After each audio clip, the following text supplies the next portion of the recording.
Notts County Talk, we are live, another Thursday and another Pavis perspective. We speculated last week how positive this one would be. You know, we'd just beaten Grimsby. We were happy about that.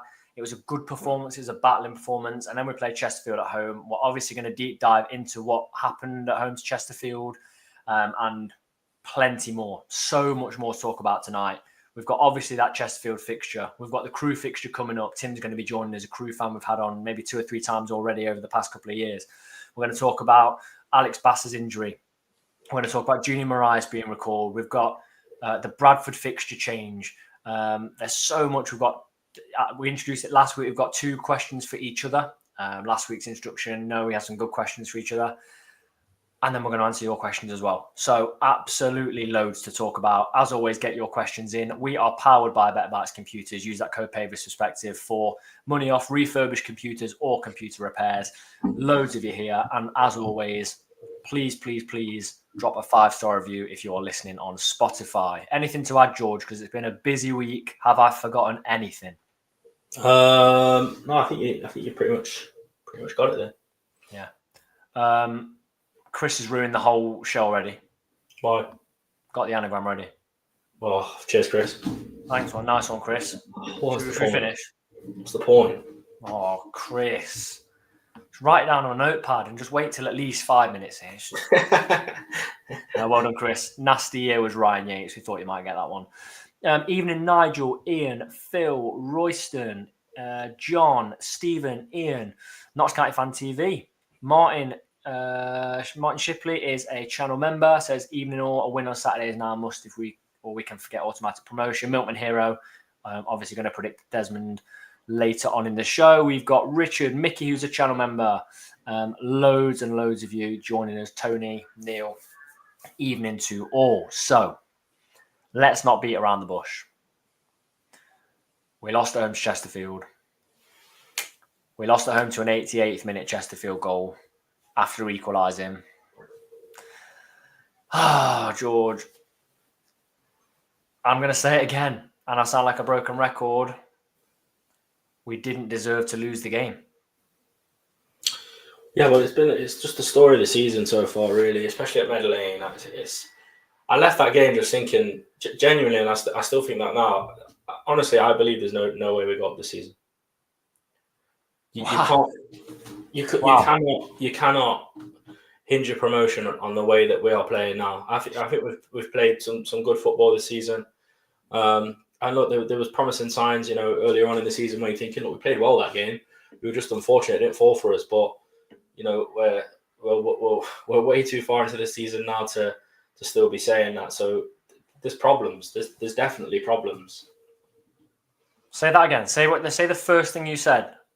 You think there's absolutely what? I can't see us getting promotion this season. No way. Wow. Mate, honestly, we're going to have to go on. I think we're going to look. I think the teams around us, no one's really running away with it, are they? There's no one that really wants to take the league by the scruff of the neck and go for it. But I hate to say it as well because I am normally quite positive, but I don't know. I don't know. It's just something's not right. But if I asked you that at half-time in the Chesterfield game, what would you have said? Yeah, I probably wouldn't have said that, but it doesn't matter. Do you know what I mean? The game's 90 minutes long. Yeah, you're right. But that's what I'm saying. It's happened too many times this season now. Way too many times. And there's been a lot of things that have gone against us. Look, we've got a lot of injuries. Jody's been out for the majority of the season. We've lost the assistant manager and another coach as well. That's been replaced by a coach that we already had at the club. So we've lost a lot of hours spent with players going over certain details. So we are going to have lost certain things. But I'm still left feeling like we can do it. We've shown we can do it. We should have been out of sight, really. We were all over Chesterfield in the first half. But it's all good and well, playing well and then, not playing well in the first half, not scoring and then, going into the second half, not playing very well and then losing. You get relegated like that. It doesn't matter if you're playing well. We've got Ian says spot on, George. You've got to score. TV. says, I can't see us going up the season either. Do you know what's, when you think about it, built up over a season, do you know what's incredible, right? What are you? So we're still 3 points off automatics.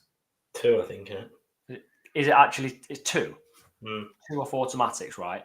So this is what fills me with so much. It's frustration and it's anger at the same time because it's our own making. We're 2 off, right? Would you say that by the end of the first half, or let's say 90 minutes, should we be beating Gillingham at home? Yeah. That's 3 points. Port Vale at home, 6. Port Vale away.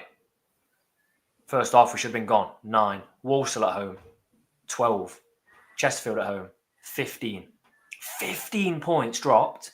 And in those games where this is the big thing for me that's killed our season, I've just named you, and I wouldn't say I was being generous with any of those. We should have won every single one of those games. We picked up 0 points. Not 3, 4. Even if we drew those games and picked up 2 or 3 draws out of those 5 games we should have won, we're in the automatics. We've lost every single one of those games that we haven't just dominated the first half. We've absolutely battered teams. Do you remember Gillingham in the first half? I think that's when Nick Cerulli hit the post. Mm. That was unreal. How far ahead we should have been in that game. Walsall, I don't think Walsall are a particularly fantastic side now, but this was before they had, Low replaced.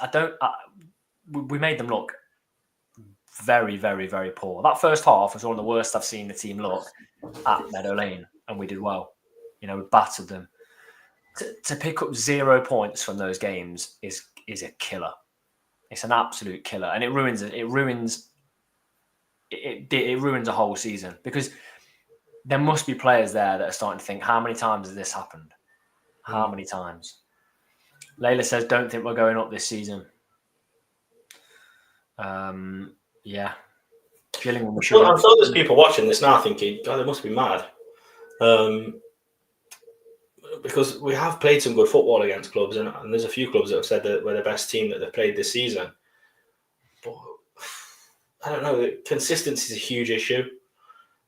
Injuries are obviously an issue. But I'm going to ask Tim about this when he comes on. Yeah, because Crewe obviously a promotion, rival. They could go 1 point behind us. And I'm going to say to Tim when he comes on, sort of, what do you make of this then? We've got people calling for the manager to go. We've got people saying, yourself, George, that you don't see any way we get promoted this season, even through playoffs. Joe says, George, the thing is, everyone else in the top 7 is saying the same thing. I wouldn't be sure about Colchester fans. I bet they're absolutely loving it.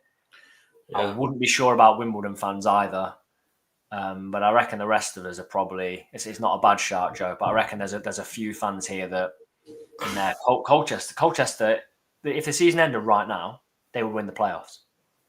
Yeah, I get that perspective, and you're probably right. But I've got to go off what I see sort of Notts do. And by the same token as the teams around us are probably saying the same thing. The teams around us, from my perspective as a Notts fan, the teams around us aren't picking up points, so we need to take advantage of that. It just shows, I don't know, there's definitely like a lack of character or something. Something really, I don't know, it's just not ticking, is it? No. We're going to focus a little bit more on that because it kind of links to the poll question a bit. But let's talk about the Chesterfield game. I thought we came out the blocks quickly. I thought we looked like we had a lot of. I felt like we looked like we carried over the confidence from the Grimsby win. I think we started really, really well. We didn't create massive clear-cut chances instantly. I mean, the goal, the offside goal that Jata put in, I don't know how anyone in the ground cheered. I genuinely don't. It was about 8 yards offside. If you can hear anything in the background, by the way, my parents helping make a bed for the spare room at my house. So if you hear anything there, you've got your parents making a bed for you in the spare room. Oh no, they're helping me out, mate. They're helping me out. That is terrible. I've literally just recovered from a broken wrist. Oh, it was about 5 months ago. And I've also been helping them up until the point of this show. So I swear, actually, you know what? I'm fuming you've said that online. How long does it take you to build a bed? Well, not that long. We started on Monday. But anyway. No, they're helping me out. They're good help. So big shout out to them. Big shout out. Is the bed for Rupert the cat? Yeah, it probably will be. Yeah. But yeah, it was sort of fair enough. Adam said you couldn't tell from the cop, but in the Pavis, he was so far offside. There was people level with him cheering. But then we created that chance 1-on-1. Jata has to score. And you think to yourself, he's just put one in the back of the net from an offside position that was just as difficult or easy, however you want to, you want to go about it. But that's what happens. And then second half, I'm a bit naive to it, At half time, I kind of thought, these aren't really anything. Did you? I kind of again. We should recognise that. Yeah, Richard says Jack needs to chip it more. I think he needs to just, if he rounds the keeper, he doesn't shoot after it. So yeah, it's a difficult one. I tell you what, though, what felt like a victory in that Chesterfield game is, if you've watched It's All Black and White, I filmed half of the Jimmy Seal stand that had no fans in and voiced it over, saying how poor the away support was. Go and check the comments. Absolute gold. You went fishing and you caught loads. Oh, Kevin Oldfield. Are you on the wind-up? Do you know the Jimmy Seal hasn't got sufficient safety license to hold more than 1,900 fans? In fact, check on your own club's website. Please don't make yourself look stupid and give credit where credit's due. To be fair, he's got me there. William Depress. There were nearly 2,000 away fans, as many of your club were prepared to give us. And since when have away fans been put in the centre of the stand? Try panning to the right and tell the truth, fella. Those two were close to being pinned comments. Great entertainment.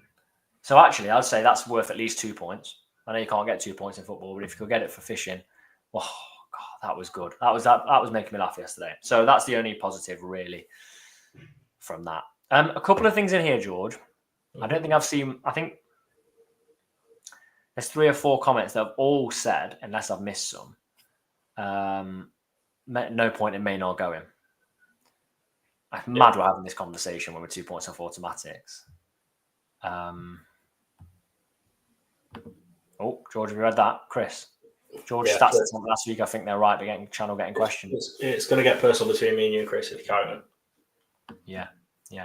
Jason, let me guess, you're going to predict us to win on Saturday. Be realistic for once. I think, Jason, you commented on that video, didn't you, to say, but you'll still predict to win on Saturday. You're damn right I will. Yeah. I'll predict us to be absolutely spot on. You are damn right I'll be predicting a win against Crewe. So, a lot of people said it's no point in Maynard going. What are your thoughts? Yeah. There's not many games left, is there? As in now? 9. As in right now, there's 9 games left. No, that would be a ridiculous thing to do. Right now, yeah. I mean, yeah, there's no point in doing it now, is there? You've got to give him a fair crack of the whip. He's still got us in an okay position. I'm just in the belief that we're not gonna finish the job this season. So as probably negative as I am being, I do think you've got to give him, the chance, because we are in a decent league position. You don't see any hope even in the playoffs? No. Do you agree with this comment? Ian says, can't beat top 7 sides consistently, tells you all you need to know. Downward spiral won't make the playoffs. Yeah, I mean, I probably, honestly, wouldn't be surprised if we didn't. But I do think we'll probably make playoffs, but I don't see us surpassing them. The way everything's being spoken right now, we're part of that conversation, and on social media. What do you think the conversation would be? Should we drop out the playoffs and finish outside?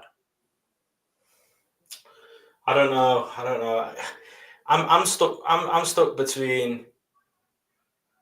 I don't know. Like, I feel like I was having this conversation with you when we left, wasn't it? Because there was a lot of people sort of saying as I was leaving the ground on Saturday that he's got to go and stuff like that. And look, I get it. It's like the raw emotion of like witnessing what we just witnessed, and it is a sucker punch when you sort of lose to like it's not really much of a. It's sort of a rivalry, isn't it, between us and Chesterfield, especially after the Wembley final. But I was saying to you, like, I just feel like Maynard never really got that like closeness with the fans, because when he came in, it was it was on the downward spiral, wasn't it? Yeah.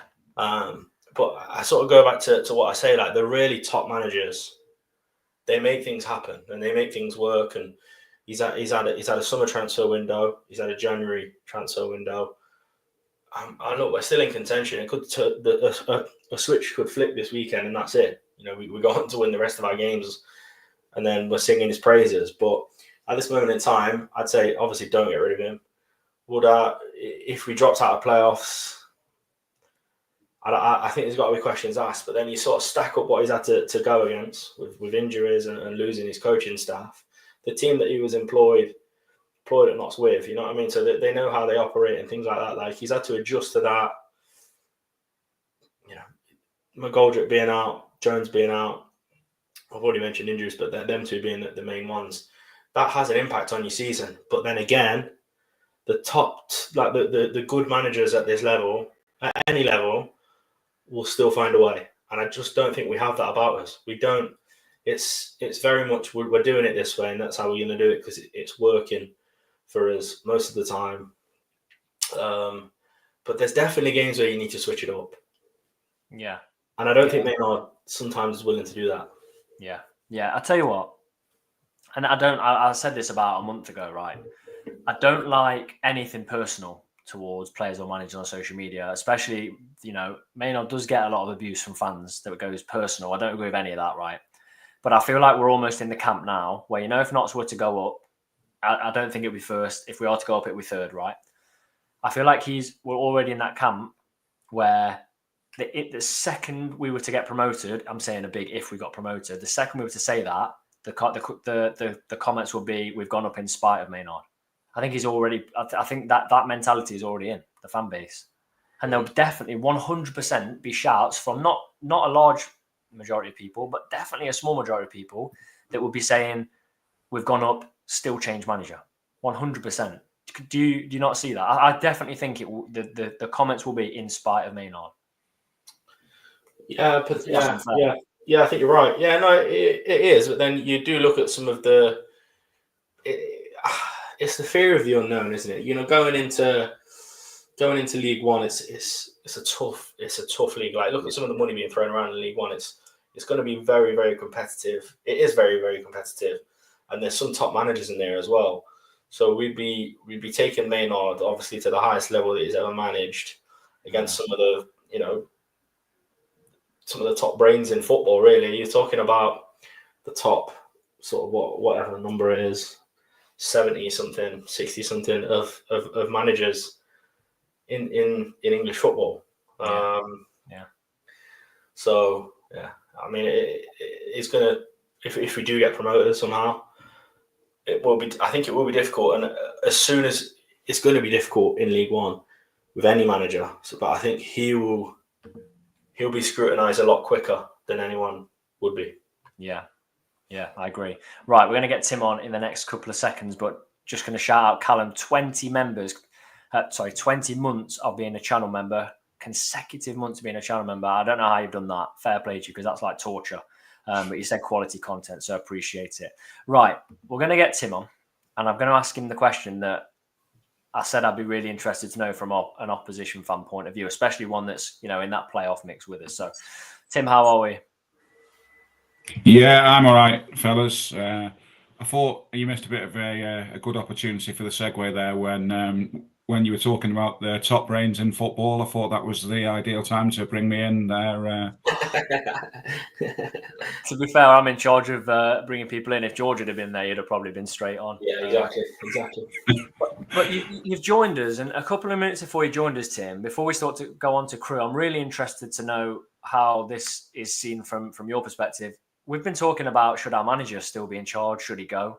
We've been talking about, are we going to fall out of the playoffs? George said right at the start of the show, as a positive fan, he sees absolutely no way we get promoted. Does that sound weird coming from a side 2 points off automatic? Yeah, I mean, it is an interesting one. I think a lot of people from the outside would have seen you lose Langstaff and thought, and you know, you were mid-table last season and thought it's going to be another mid-table finish. So the fact that you've been up there all season, I would say, is a it's been a good season for you.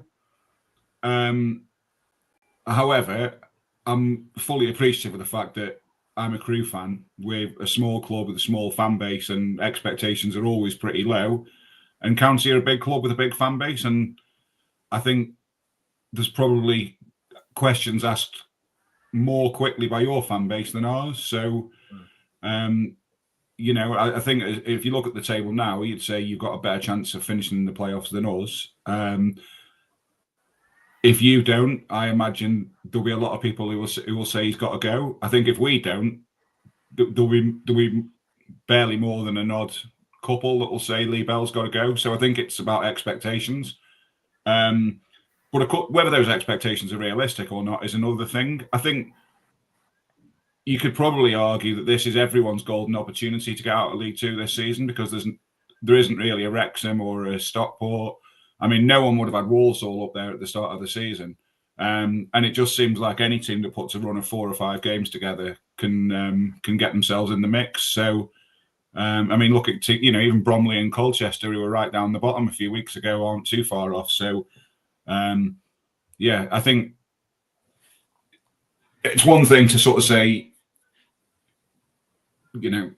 you go up and it's a success, you don't go up and it's a failure. But then this is probably the season where it is everyone's opportunity. So I think the teams that do miss out this year will be even more disappointed than you would have been like last year or the year before.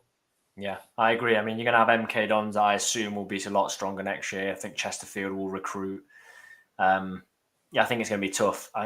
I've recorded on 9:30 on Sunday morning on the Railway Men podcast, and I kind of felt like I did it a disservice. I'm trying to big up a game where sides are going for the playoffs, and I was just so down. I mean, I assume you did sound down. I've really struggled to, get any life into it, and I'm the really, really positive one. Not that George isn't, but I mean, George just said there's no way we get promoted, so I kind of do win that battle. But it's just, I assume you've been at the last 2 home games against Notts, the last 2 seasons, or have you seen most of it? I saw the one last season. I didn't see this one. It's the only home game I've missed this season because I had to work. Yeah. So imagine that performance last season at your place where we didn't play very well. Imagine that replicated across this season for 3/4 of the season, and somehow we're 2 points off. That's kind of what we're dealing with from a Notts perspective. Awful, really, just football that bores you to tears. And then we somehow beat Tranmere 2-1 when we should have lost 5-1.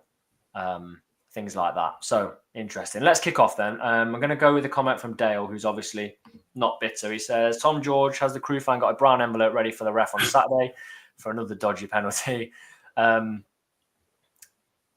mean, they were both dubious. I think the one this season was definitely not a penalty, but yeah, I mean, the one 2 seasons ago, I think if you look back at it, like, it's a penalty, isn't it? I think the controversy came because the referee didn't immediately give it, and it ended up being the linesman that brought it to his attention.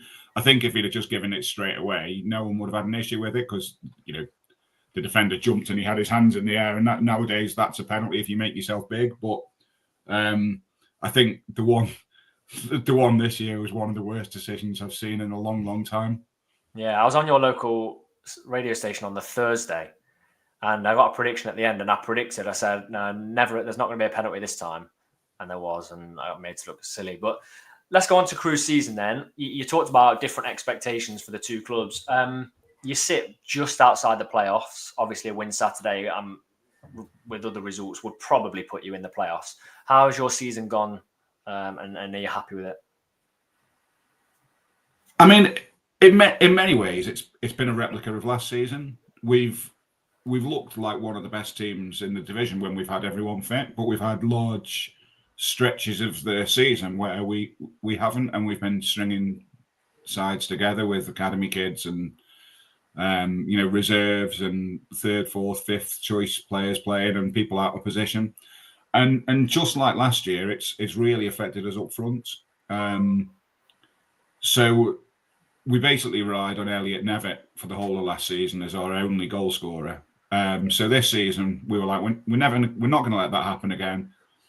And we went in with 4 or 5 strikers, and they've all got injured.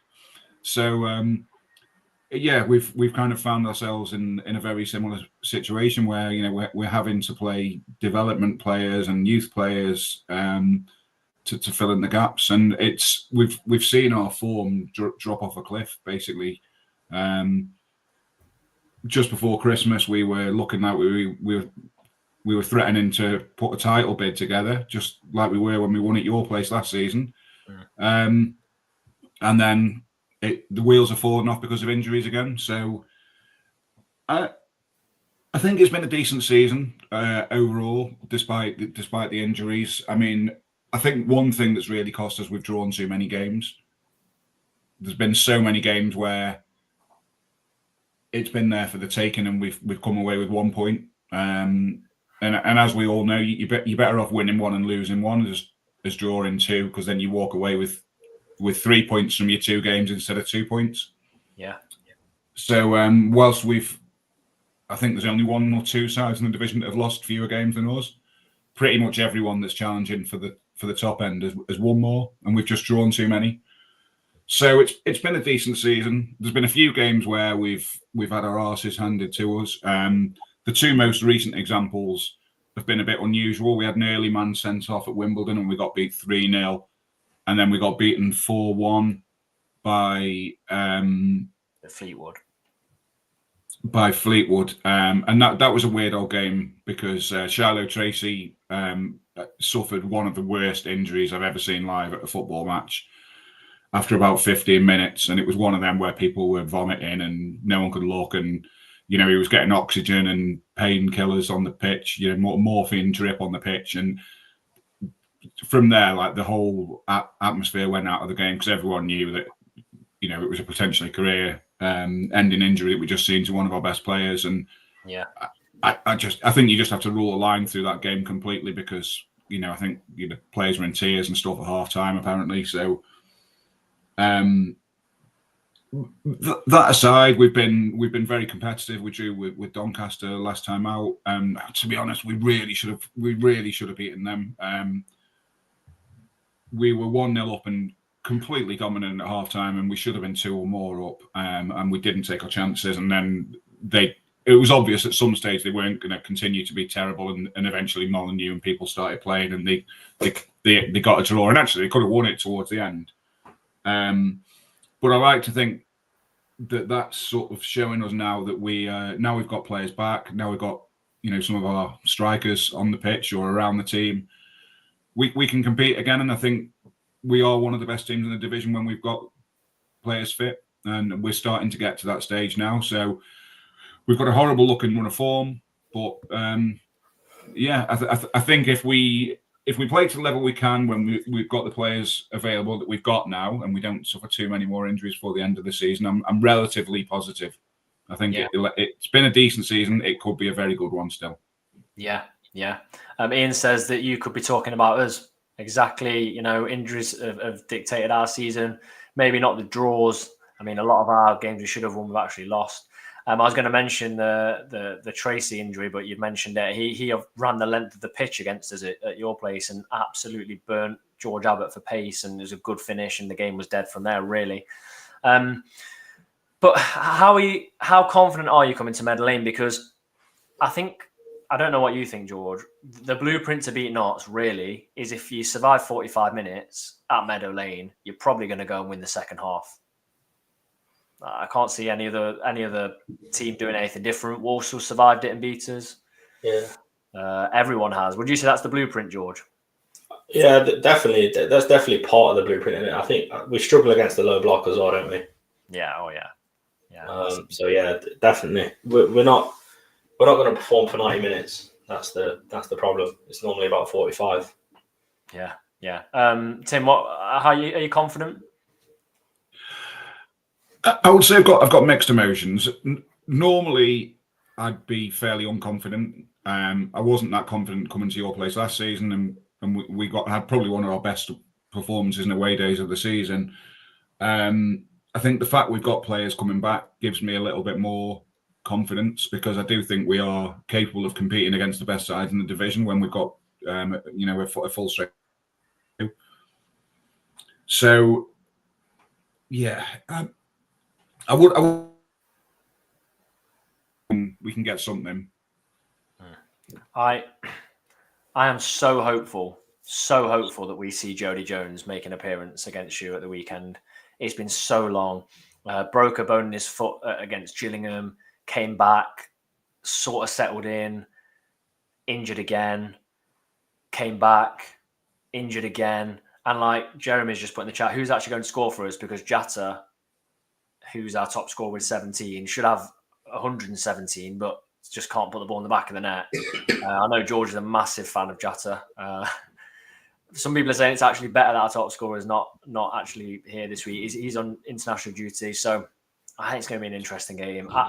We played Chesterfield last week, and we don't like Chesterfield. But you know what, Tim? I want to beat you more than I want to beat Chesterfield. After those 2 games at your place, I'm desperate. And you came to ours and battered us. I'm just desperate to get a win against you. But I feel like you're turning into one of our bogey teams. I really, really do.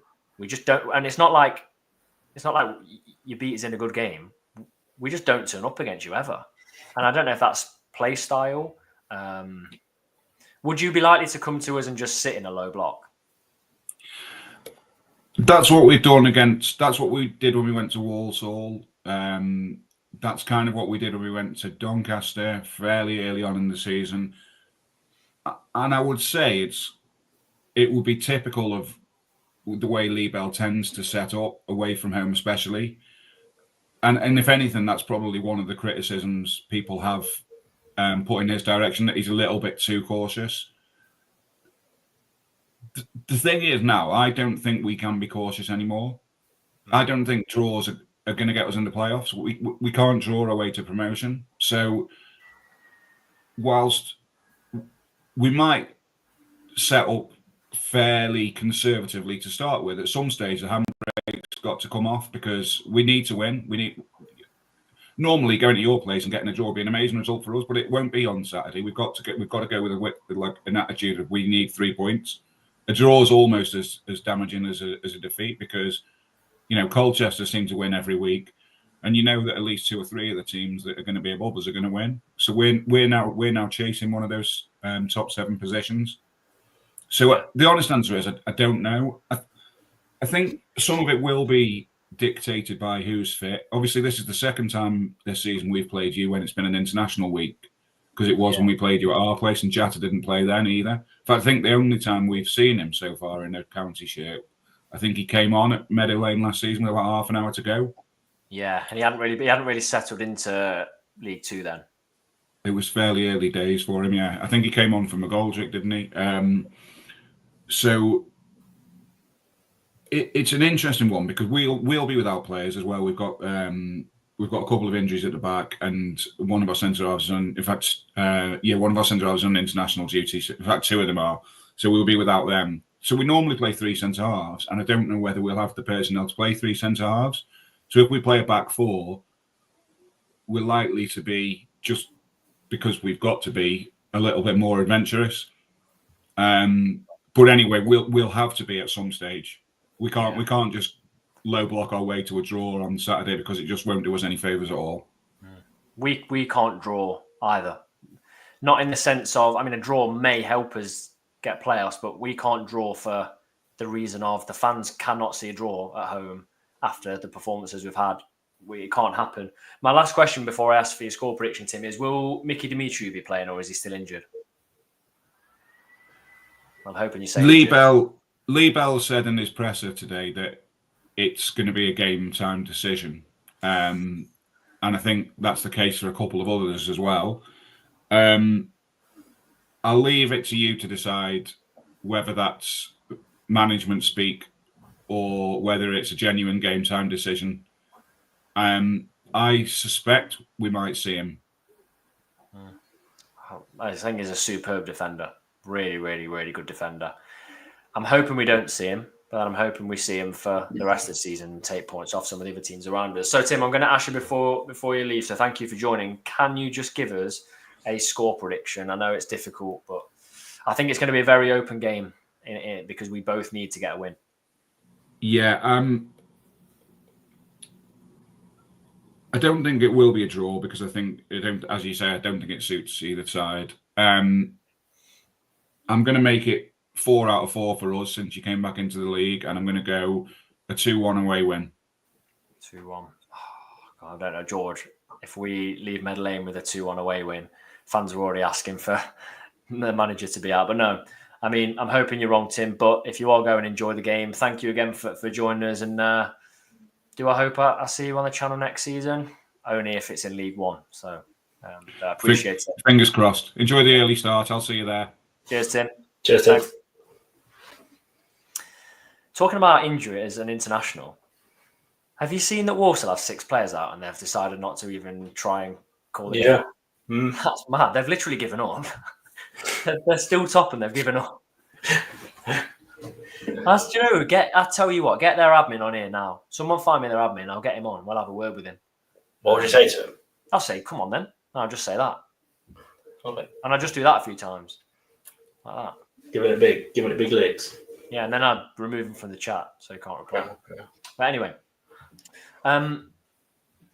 enough about negativity and things not going right. We'll talk about something else. We'll try and get away from the negativity. Alex Bass looks to be out for the season as well. Oh, God. Right. When Alex Bass came out in a boot and crutches after Grimsby, and Maynard said, well, I don't think he'll play this weekend, he was never playing. I saw a tweet that really puts this into perspective, right? Alex Bass in goal. Sorry, Sam Slocum in goal and Gina Marais starting up top with 9 games to go in a battle for promotion. Do you want to tell you what that is? That's mismanagement. That's what that is. Complete. In what way? It's complete mismanagement of if you're having to loan Marais back in to cover issues with 9 games to go when he's barely kicked a football for Notts, you've done something seriously wrong with recruitment. Yeah, I don't know. I think you can't. And we're not loaning him back to be on the bench. I'd say we're probably just hedging our bets, aren't we? It's terrible. It is. I mean, we can't. I don't think we get too hard on Junior because it looks like he's done fairly well on his spells away from Notts on loan. But to be fair to him, I think it's a massive ask to ask him to sort of come in and play. Look, it's a big time for him to shine, and I always say I always have this sort of mindset of, when a player's sort of been out of favour and maybe they've been out on loan, if they come back and they get their chance to sort of take it with both hands. But at the same time, it's a huge ask because you're asking him to step up a level to what he's been playing this season and play with a squad that he might have trained with at the start of the season and played with here and there, but he's not played with them, so he's not in. And the Slocum situation, I understand that, but I'd say we probably invested heavily on Bass, and we still had Aidan Stone on the books, didn't we? At the start of the season, I'm sure. So getting in another keeper probably wouldn't make sense. No, but I mean, again, you said don't want to be too harsh on Junior. I'm not really talking about Junior as a person. I'm talking about a loaned out striker that's played 7 games across 2 seasons for Notts, scored 1 goal, and I think it was in a 3-0 win. And we're bringing him back. Yeah. Again, David's right here. We sent Brown back and failed to replace him. Now, I'm not saying Giovanni Brown did anything. We just didn't replace him. Did we? You can talk about Traore, but we also got rid of Scott. And I tell you what, if you're going into a game now, I would much rather have Scott up top than Marais. So Marais might go and score a goal, 2 goals at the weekend. But if you're looking at it before the game's kicked off, Stuart said maybe McGoldrick's injured. Don't say that. What would you do? What would you do if before the game, not to put the team out, it says Marais misses out with a contact injury? I'll be doing a giveaway next Thursday on my season ticket. Oh yes, I'll be looking. I'll say entries. I said probably not. It's not working. It says they've got no entries. Someone's added their season ticket to the giveaway as well. I agree with this. I fully agree with this. I fully agree. Yeah, I agree with that as well. I thought he sort of grew into it a bit or not. So I was disappointed to see him go, but to be honest, but yeah, it is what it is. Yeah, but the last thing I'm going to say on this, we brought a player back in that, like you said, has not trained with us for God knows how long. Has been with two different sides this season. Is going to come back in a promotion push against a very tough side who could have Mickey Dimitriou back, who's one of the best centre-backs in the league at 35 years old. Very, very good. Who, if I'm being honest, I think would just bully Marais out of the game. He's a player that doesn't even fit the mould of strikers we've got. It's not like he's a Jata replacement, is it? Or even a Traore, but it's completely different. And again, this is nothing on him, right? But it's on... For me, and it's one of the options on the poll, which we're going to go through in a second. I think recruitment's killed us. I think recruitment's killed, and I know we were looking at we didn't know Didsy and Jody were going to be out for that length of time, but even still, not good. Chris says Martin played through the middle at Cheltenham was unplayable. Absolutely, he was unplayable. Could you imagine? Right, I genuinely would have had Martin playing behind the strikers. I thought it was good. I thought it was good. But anyway, and also we were told by, I can't remember his name, Shelburne fan that came on, really, really great guest, that Jarvis played a lot of time up front. So if it's one game without Jata and Traore's back in training, why is Jarvis not playing up front? He's just scored a goal. And I'm going to sit there at 12:30 watching him play wing back again. That's all I've got to say. Fair enough. Also, I'm going to say this as well. I've been thinking about this all day, right? What is there right now what environment is there right now that says we're going to or promotes positivity towards getting promoted? In terms of, and you've mentioned a lot of this today, backroom staff gone. So you're asking a manager without some of his backroom staff and they're not been replaced. We've lost our goalkeeper, one of the best in the league. We can't put chances away. Yeah, we've not recruited. We were selling pancakes on Pancake Day. That's disgusting. We've not really recruited that well, in my opinion, in January. There's no. It's not like we've built a dressing room that's galvanized and a fan base. I can't buy into this January stuff though. I really can't. Why? I think because where we were in a position to hire players in the manner that we did. I said this a week or two ago as well. Like we were quite happy with the way that the window went and getting in young, promising players and things like that. Do you think there was an element of risk to it? Pardon? Do you think there was an element of risk to it? There's always an element of risk to bringing in young players, isn't there? Definitely, but yeah, I'd say there was. But like, there's always an element of risk of any signing. You can bring in the most proven player in the world, and he might not play for you. Do you know what I mean? Yeah, but like you've also got to err on the side of caution. You can bring all these great players in, but great players want to play every game. How do you keep a player that's going to be, at a similar level to Jody Jones or similar level to McGoldrick, whilst playing all these players and keeping happy? But I just think signing a player that had a pretty bad, like a nasty injury and never played men's football to replace the player that's, be honest, was at the time playing for Notts, one of the best in the league, is too much of a risk. Too much of a risk. Yeah. Even on free transfer, I'm telling you, there would have been players that obviously would have been players that have played more. In the long term, it could be amazing. It could be amazing, and I look silly. That's fine. But I just think it was a risk. I'm not blaming it all on that. If I was to vote in the poll, I actually would have put missing big chances. Yeah, that's what I put as well. I explained why earlier in the video, because we lost 15 points from not taking our chances. What was the actual poll results? Yeah, so the majority actually do agree with us. So the question is, what's the biggest issue at the moment? No plan B, missing big chances, injuries, January recruitment. So no plan B got 24%. Missing big chances gets the majority at 48%. Injuries 20%. January recruitment 8%. And I also think every single one of those plays a part. But the biggest is for me is missing these chances. It's criminal. Yeah. Right, here's a theoretical thing, and I'm going to be a bit positive here. Let's say we beat Crewe 2-0 and Junior Marais scores both. Do you play him ahead of Jatta when Jatta comes back? I don't know. You have to. You have to. If he literally gets 2 half chances and scores them, then yeah. Do you know what as well? I'm going to be transparent here before the end of the video. I'm predicting a win with a Marais goal, by the way. So whoever it was earlier in the video, Jason, I know it's Jay Cartwright is the character from In Between Us, right? But I'm predicting that. Let's go. Let's go for. We've got a couple more things to talk about, but let's go for our questions to each other first.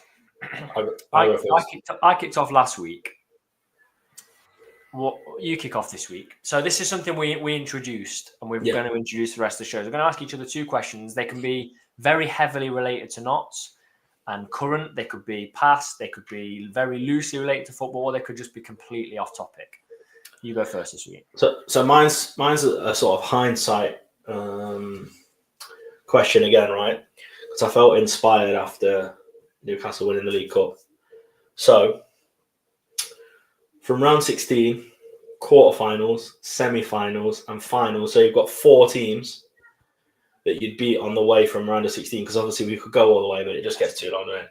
Who would be your 4 teams from round of 16, quarterfinals, semi-finals, finals that you'd love to beat to sort of get to winning the cup? I'm going to go a bit rogue with this. Okay. I'm going to go a bit rogue with this. So in the round of 16, we beat Crewe. Because I've already explained it. I'm sick of them. Despising Crewe. We've got Tim come on and just literally saying to us, I'm going to go for 4 out of 4 since you've returned to the league. I'm not having them 4 out of 4. So we beat Crewe in the round of 16. And I'm going to tell you how we beat Crewe. It's a demolition. It's 7-0. Absolutely hammer them 7-0, right? Then we beat... So I'm putting Crewe in there. Then we beat Forest. Right? What, in the quarterfinals? Quarterfinal, we beat Forest. They're 1-0 up. Late, very late. Junior Marais double. Okay. We beat Forest in the quarters because I don't want them getting anywhere near any prize money. Then we go semi-final and final, and it's interesting. Semi-final, we beat MK Dons in the semi-final. Okay. Is this the League Cup? Yeah. Yeah, so they don't get a Wembley trip at all. Don't need that. Okay, they won't even sell a quarter of the tickets. They won't even sell a tenth of the ticket. So we beat Crewe, Forest, MK.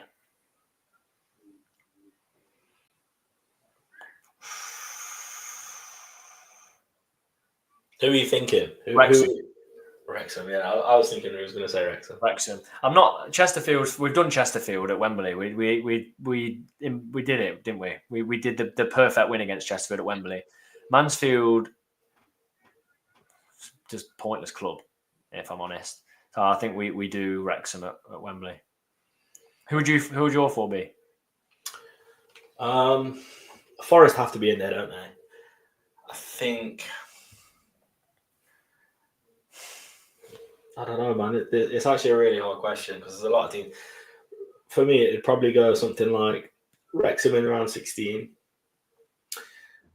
Quarters, I'd probably say, I'm going to go really boring, Mansfield. Semis, I'd love it if we got like a win against a massive club like Liverpool or Arsenal. And then final would have to be Forest. Yeah. Fair play, yeah. That's good shout to beat a big team. Imagine beating Arsenal, Liverpool at their place on Mead Lane. It's 2 legs in it. It's 2 legs in that, isn't it? Yeah. Beating Liverpool over 2 legs would be insane. Yeah. Insane. My question for you.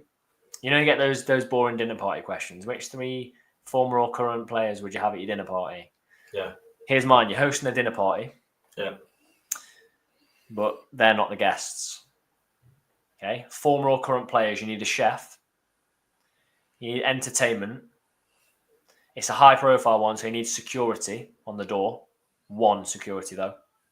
Okay, so chef, entertainment, security, you need a waiter. Who are you going for? Oh. That's a good one.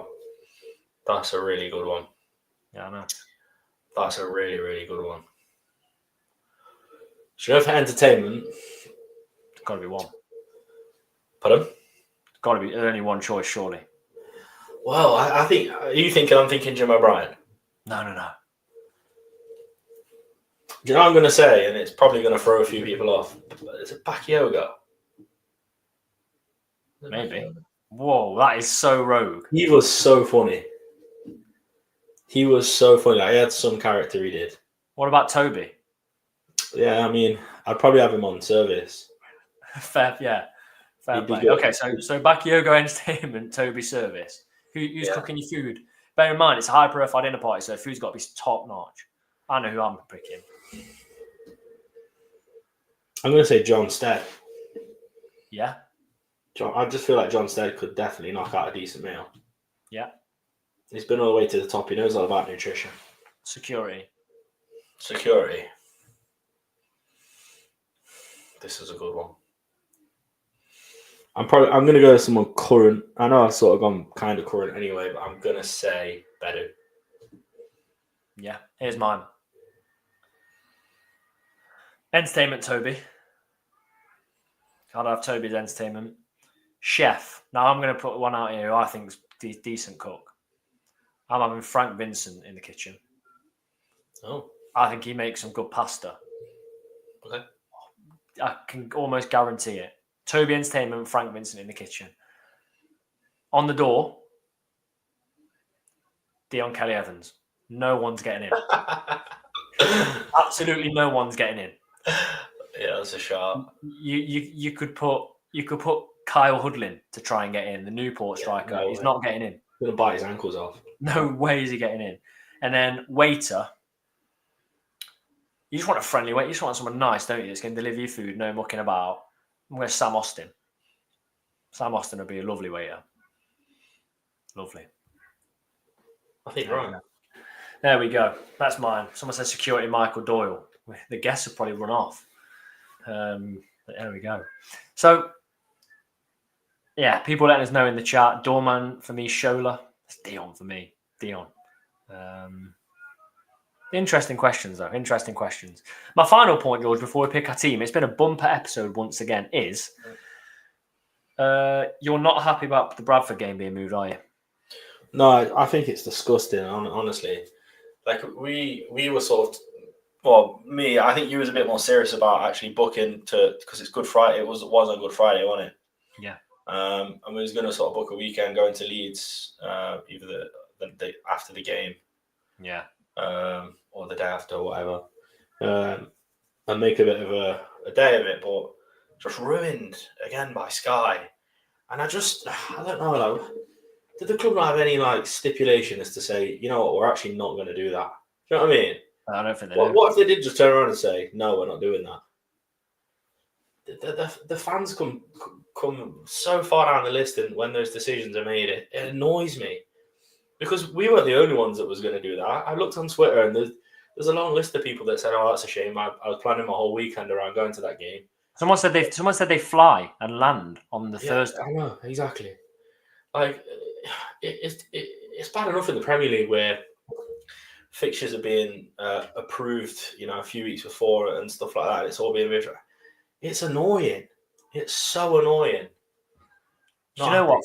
I know why Sky can't do it early, because Bradford are not. So if you book this fixture in 3 months ago, could end up mid-table, and what a waste of time for them. But it's less than a month away. It's literally 4 weeks today, 28 days away. It's not long enough. It really isn't long enough, because people will have booked trains. Trains are awful to try and get like money back. I don't even know if you can. You've got accommodation. You got everything. People flying in because it's that weekend, that bank holiday weekend. People will be flying back in for games. They're going to have a smaller gate number. It's just Yeah. Logistically as well. I know obviously putting a game on is putting a game on, but logistically that causes issues as well because Apparently, the last train back's 9:08. exactly. That just winds me up even more. Yeah, it's poor, isn't Annoying. it? There'll be a lower number of Notts fans able to go purely because of that. But it's even like staffing as well. Yeah. So what if a steward works a Thursday evening or something like that? Do you know what I mean? Or someone who works in the thingy has it booked ahead of time and they can't. It does cause issues, but it just suits. I saw Bradford fans say that their daughter was a mascot, and it was one of the only games they could actually make with their daughter. Yeah. And it's all booked in, everything. And then apparently another Bradford fan said they don't do those mascots for evening games because you have to get there 4 hours before. Because you get all things to do before, don't you? Like meet players and stuff. So that will now just be moved to a different fixture they can't even make. Like, think about things like that. That could be for a child's birthday. That could be for any Exactly. occasion. It's on a Thursday evening as well, isn't it? The game. Yeah. So this won't be on, will it? This show, and that for me is the big blow. That's 2 this season. You know, if you said to me 3 or 4 years ago, you'll have 2 Thursday games in a season in League Two, you'd be like, no way. Anyway. Bumper episode. Please subscribe. Thank you. Line up then. Slocum in goal. I'm going to whiz through this. Matty Platt, Lewis McCorry, Jacob Bedu. For me. Yeah. Wing backs. Jody's not starting, is he? No way. 3 with Grimsby, says Chris, you're right. Gordon Cerula. Yeah. Gordon's crossing will be absolutely useless if we start Marais up front. We're going to have to change the way we play. You never know. Even if you pop Bidsy up there. How many headers has Jack scored this season? 3. Donny away. It was a header away at Grimsby, wasn't it? I believe it was. Yeah, and there was another one as well. But they hit the bar 42 times, so that's fine. Midfield 2, Palmer and Abbott. And then what do you do? Panic like mad. I'll put 3 fans up there. Yeah, I'll probably do the same. I wouldn't put Didsy up top. I wouldn't be against it though. I'll put Didsy and Jarvis. He's just scored. What better time to put? Okay. And then I'm gonna put Jarvis up top. I'm gonna put Didsy behind and Grant behind. I like Grant. I think Grant is fine. Yeah, that's actually a good shot. He played quite well against Chesterfield. Yeah, but people won't say he did. That's the thing though. Like, he was playing well and he got took off. Why? Yeah. Oh, frustrated. And then I'll have Marais off the bench. Yeah. Which is mad. If they bought him back for that, it's mad. Yeah. To sit on the bench is mad. I mean, because you still have the option of Didsy, Jarvis, who could play up front. What about Edwards? No, don't even say that. Don't even say that. Yeah, I don't know. I love it if we beat them. Love it. Sorry. I'm going to be honest here. I'm genuinely serious. I'm not even having a laugh here. Just so we tick over to an hour for a Thursday episode, which is crazy. So thank you. There's 164 people stayed with us. I'm going to be genuinely honest here. And I've had a lot of feelings this season. A lot of the feelings I've had have been absolutely, completely wrong. I feel like Marais scored. And Notts win 2-1. No. 2-1 Notts, and Marais genuinely gets a goal and Didsy gets another. I'm saying 1-1. Marais.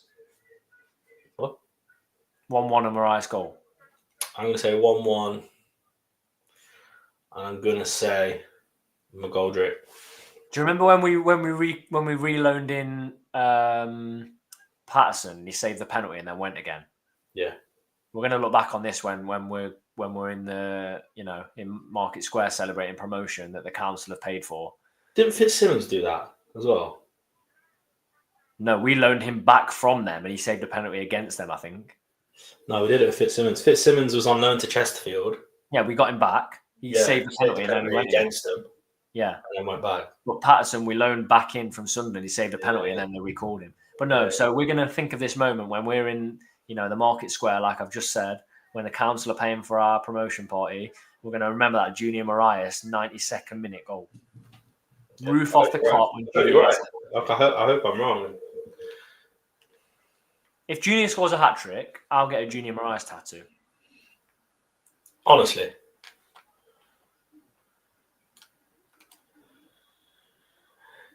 Yeah, I was thinking, would it 10 fingers, hopefully, Tom. Yeah, would it fit on my knuckles? But no, it wouldn't. Could I shorten it to? I don't know. Don't know.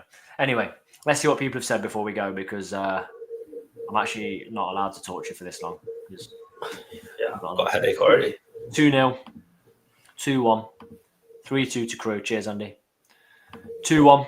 Cheers, Marcus. 2-1 Crewe. Flipping heck. Everyone's predicting Crewe to win. 2-0 Crewe. Goodness me. We've just sat here for an hour being positive and everyone's being negative. 1-0 Matty Platt Screamer. Desmond 2-2 McGoldrick hat-trick, but one's an own goal. Don't say that. 4-0 Notts. Forget everything we discussed tonight and enjoy the easy win. 1-0 Notts. If you're travelling to see Junior score, safe travels. If you're listening to Junior score, safe listening. If you follow on Twitter, safe following. Because this is Junior's time. I feel it. And at the start of the show, George, you said, know where we go up. Ask me now. No, because I know what you're going to say, and I don't want to hear it. What am I going to say? Well, you were adamant we're still getting automatic in the car. No, ask me. Are we getting promoted? Finishing third. Oh, man. We're finishing third, and Crazy. Junior's taking us close to the title. I hope you're right, mate. And if you are right, I'll get you a pint of tap water next time we're out. I just want for before we go, but to avoid any doubt or confusion here, when I say we're getting promoted, I genuinely mean it. I think we're going up. I think we're going to get third place. I love it. It'll just be me and a couple of the other fans in here just dancing in the square. Yeah, I'll give my season ticket away. I won't even see it happen. Fair play. Some great contributions this evening. Thank you again to Tim, who joined us. Been on a few times. Every single time he's come on, he's been able to talk about them beating us in the previous fixture. So disappointing there, but hopefully not this time. I'm still going for that win. Junior Marias goal. Please do subscribe to the channel. Leave a like. Can we hit 100 likes on this video? That would help out massively. We're going to have a video out after full time on a Saturday. It's all black and white. And yeah, let's try and enjoy the rest of the weekend when Junior gets us that winner.